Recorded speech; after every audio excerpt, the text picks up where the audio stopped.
Shalom, my name is Rabbi Johnny Solomon, the virtual rabbi, and welcome to this new online shiur, Insights from Chumash Rashi, this week on Parshat Vayechi. This shiur is dedicated to my dear friend Lenny or Leonard Borgia, Yudalei ben Shmuel, who aside from being my friend, was also my Chumash Rashi chavrusa. Unfortunately, he passed away just last week, age 48. And when thinking about what I could do in his memory, Le'ilui Nishmato, I thought I'd start an online Chumash Rashi shiur. I thought he'd like that. What I plan to do every week is share a couple of psukim with Rashi and some insights of other commentaries which I hope speak to you. Let's begin. We begin this shiur with the first pasuk of Parshat Vayechi. Vayechi Yaakov be'eretz Mitzrayim 17 shana. Vehi yemei Yaakov shnei chayav 7 shanim ve'arba'im u'ma'at shana. Yaakov lived in the land of Egypt for 17 years, and Yaakov's days, the years of his life, were 147. The parsha begins by telling us the full life of Yaakov, although the parsha continues by telling us about the final days of Yaakov and the blessings he gives. But the first question that Rashi brings actually is based on the way in which the parsha features in a Sefer Torah. He asks, Vayechi Yaakov, and Yaakov lived, Lama parsha stuma? Why is this parsha closed? What he means by this, and you can see this in the slide, is that there's just a one-letter gap between the end of last week's parasha and the beginning of this week's. Oftentimes there's a gap of a line. Here there's just a gap of a letter. It's as if this parsha is given no space to begin its story. And so that's his question. Lama parsha zu stuma? Why is this parsha closed? He answers as follows: Lefi shekivan shniftar Yaakov Avinu nistumu enehem libam shel Yisrael mitzarat shib'ud shitchilu sha'abdam. He says, because basically the moment Yaakov's eyes closed, the moment he died, well then the Jewish people's lives became darkened as the slavery, the enslavement in Egypt began, as the Egyptians began to subjugate them. Devar acher, he then adds a further insight, shebikesh lagalot et haketz lebanav nistam mimenu. The Yaakov wished to reveal the end of days, and that was closed off for him. And that too is represented by how the parasha is stuma, is closed off. Let's focus primarily on the first point of Rashi. It says here that because Yaakov dies, well then basically the shib'ud, the enslavement, begins in some measure, or at least the feelings of enslavement begin. But is this so? Let's look at the commentary of Rav Shimon Schwab in Mayan Bet HaShoeva. And here he quotes Rashi, and he says, the problem is with Rashi that we have a different tradition. And he says the following: we are told, in fact, that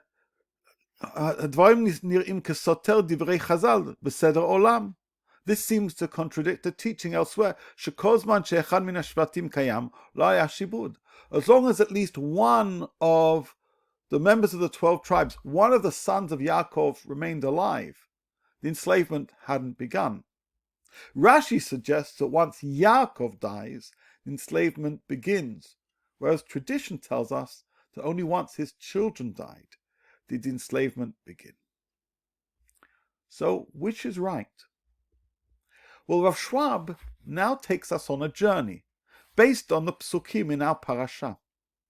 It tells us that after the 40 days of embalming of Yaakov and the 30 days of mourning, Yosef then approaches Paro, and he approaches him with a sense of wariness, and he seeks permission to speak to Paro.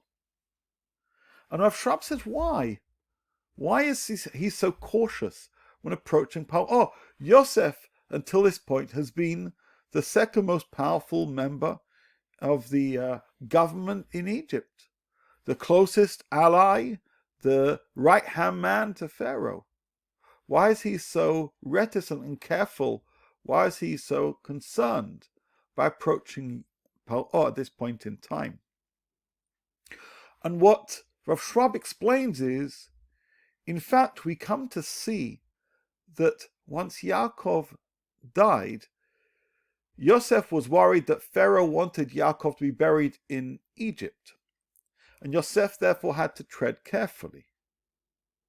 In fact, from that point on, rather than being the second powerful person in Egypt, he was downgraded to simply being an important person in Egypt. That's reflected with the interactions he has with Pharaoh, which seem more distant and more formal than previously he had. And why is that therefore significant? Because it means that once Yosef wasn't such a powerful person, he had less influence on the Egyptians. And as a result of that, the process of enslavement began. As Rav Schwab says, just as the parsha is closed, that is, you don't really see the beginning of the parsha. If you're reading from a Sefer Torah, you wouldn't notice you got a new parsha beginning.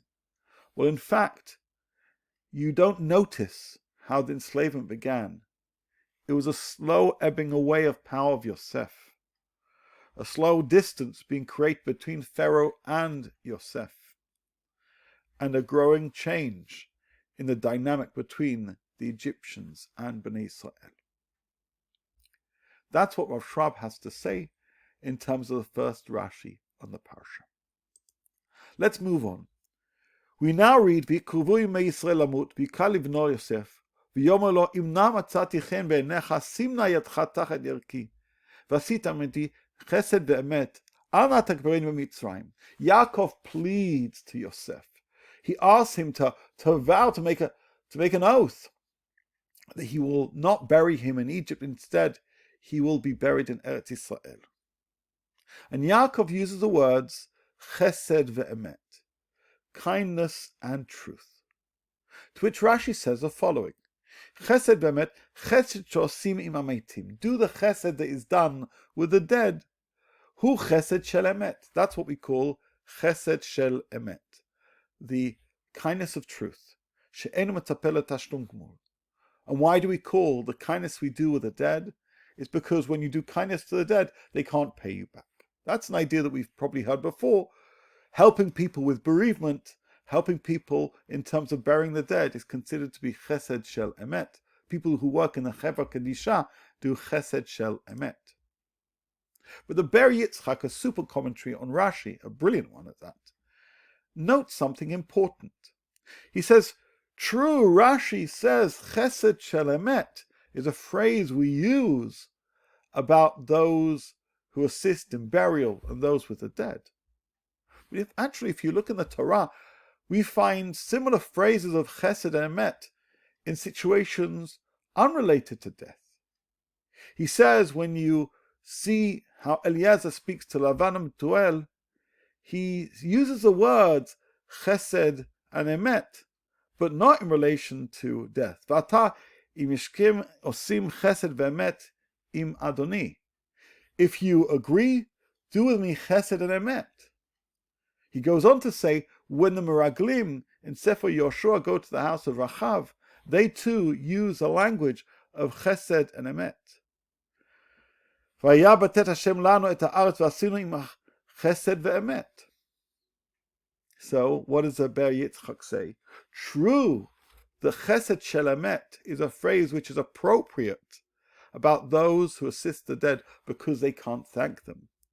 He goes on to tell us, En oseh chesed metzapeh letashlum gmul, nikra chesed shel emet. Whenever you do a chesed, and you don't seek or look forward to or plan to receive any payback, that's a chesed shel emet.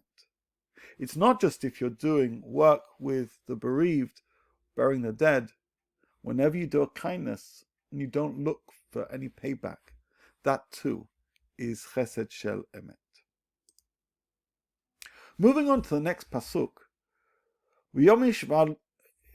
השווה לי והשווה לו, והשתחוו ישראל על ראש המיטה. Yaakov asks Yosef to swear, to make an oath, and he does. And Yaakov bows down. Says Rashi, V'ishtachavu Yisrael tala b'idnei sagidle. When it's a time of the fox, bow down to him. What does it mean, the time of the fox, bow down to him?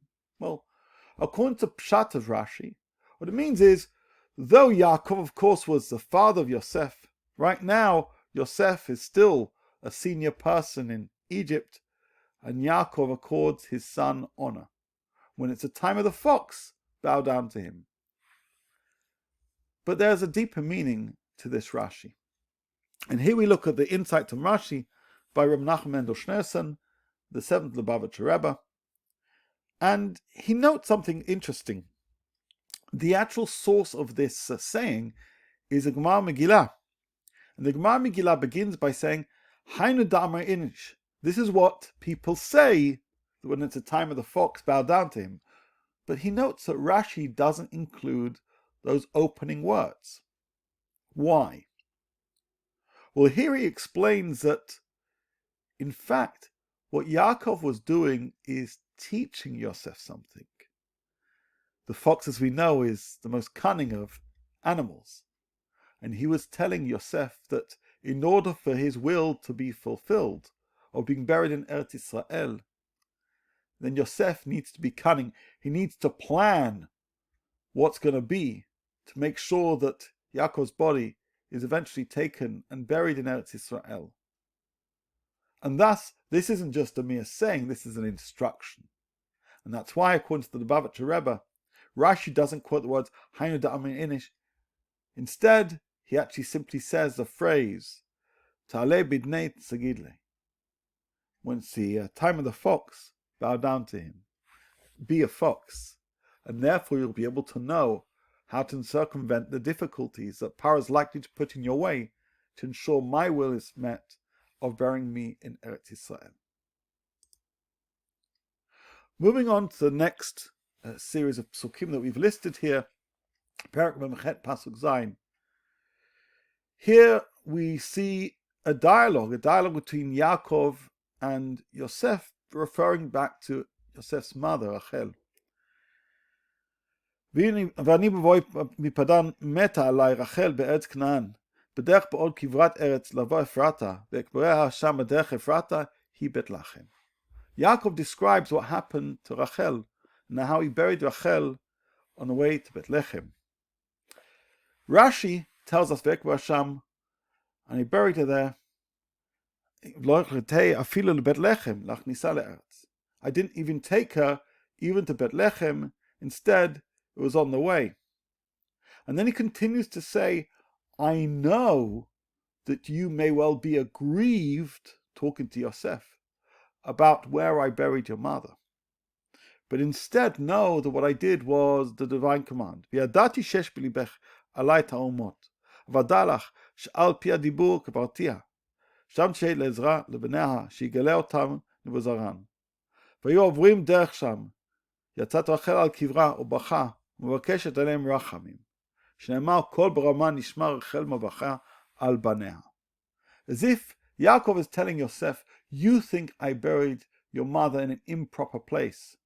Know that I buried her in the right place, in the proper place, and a place where she could be there to daven, to beseech God on behalf of Am Yisrael, especially during times of strife. On this, I'd like to quote a beautiful insight by Dr. Aviva Gottlieb Zornberg from her book, The Beginning of Desire. She writes, in this poignant passage, Yaakov feels guilt, projected as Yosef's resentment at burying Rachel so unceremoniously. But this burial was designed by God, so in a time of need centuries later, Rachel would be strategically placed as to intercede for her exiled children. That's a good summary of Rashi. But she goes on to say, a closer reading of Rashi leaves us uneasy. However, even on the most factual level, in what sense is it true to say that Yaakov did not carry her body into the land? Was she buried abroad? Yaakov seems to suggest that he didn't really take her into the land, but he did. Clearly the text describes her place of burial, And Rashi himself makes a point that Binyamin was the only one of Yaakov's children to be born within the borders of the land. Rachel's death and burial followed immediately. To carry her into the land may therefore simply indicate a failure to bury her in recognizably holy land, which, in the time of the patriarchs, may have meant land legally purchased for them for burial plots. But then she continues to say, this suggestion reinforces the sense that Yaakov may have acted to create a real place, consciously consecrated, to bury his loved wife, rather than simply bury her in a no place, which suggests the transitional space between place to place.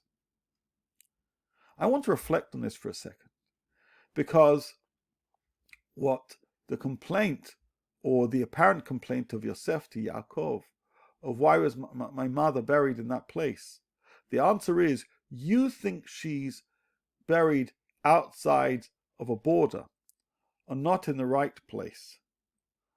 But nevertheless, where she is important, because she's for those people who are going on the way. Just on reflecting on where we are in the Jewish world, some people don't always get to the destination. They don't always get to the Chevron. They don't always get to Ma'at HaMachpelah to daven with the Ovis and Imahis. Sometimes we need people who give chizuk, who give encouragement, who say tefillas for people who are on the way, people who are journeying through places, people who are yet to know quite where they're going. Rachel represents the encouragement we need to give people who haven't yet reached their destination. She's a person, she's a being, she's a representation of the matriarch who stands by those who are walking by and says, even if you're not quite sure where you're going, I'll be with you. Our final insight comes from a little late in the parsha. Kol eile shiftei Yisrael, 12 avot asher diber lahem avihem, v'yavarech otam ish asher kibirchato barech otam. Here we're told how Yaakov blessed each of the tribes, each of his sons. Says Rashi, barech otam lo haya lo lemar ela ish asher kibirchato barech otam. Ma talmud lo barech otam? Meaning, Rashi says, should have said he blessed him. Why does it say he blessed them? Lefish natan Yehuda gvuroto shel Aryeh. Because he blessed each of them uniquely. He blessed Yehuda, the blessing of the strength of the Aryeh, levinyanin chatifato shel Ze'ev, u'naftali koloto shel Eyal. He blessed Judah, the might of a lion, Benjamin, the power to seize like a wolf, Naphtali, the fleetness of a gazelle. So what Rashi is telling us is that each of the sons of Yaakov received their unique blessing. Reflecting on this, the Orach Chaim goes further. And he says, Ish asher kibirchato, Perush hara'u lo k'fi b'chinat nishmato k'fi ma'asav.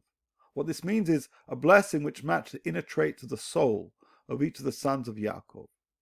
Ki yesh lecha ledar ki nefashot kol echad yesh la b'chinat ha'ma'ala, יש מעלתה כלונה, ויש מלכות, ויש כתר תורה, ויש גבורה, ויש עושר, ויש הצלחה. To every person has their own unique virtue, their own unique spiritual strength. For some it is priesthood, for some it is monarchy, for some it is Torah, etc., etc. ונתכוון יעקב בנבואה לברך כל אחד כפי ברכתו ראוי לו. And Yaakov intended to, with prophecy, to bless each one with the appropriate blessing for them. What that tells us is that Yaakov understood his children and blessed them according to their unique spiritual and physical abilities and qualities and potential. He deeply understood who his children were and wanted them to realize their potential. And as we finish this shiur on Parshat Vayechi, I just want to dwell once more on my dear friend Lenny. He's somebody who saw the potential of everybody. He lifted people in ways which was remarkable. And there's a real skill in giving blessings to people. People think that you have to be a tzaddik to give blessings. The answer is you just need to believe in people. And that was my friend, and that's what we learn here from the parasha. So I wish you all Shabbat Shalom Vorach, and I hope you enjoyed our learning together.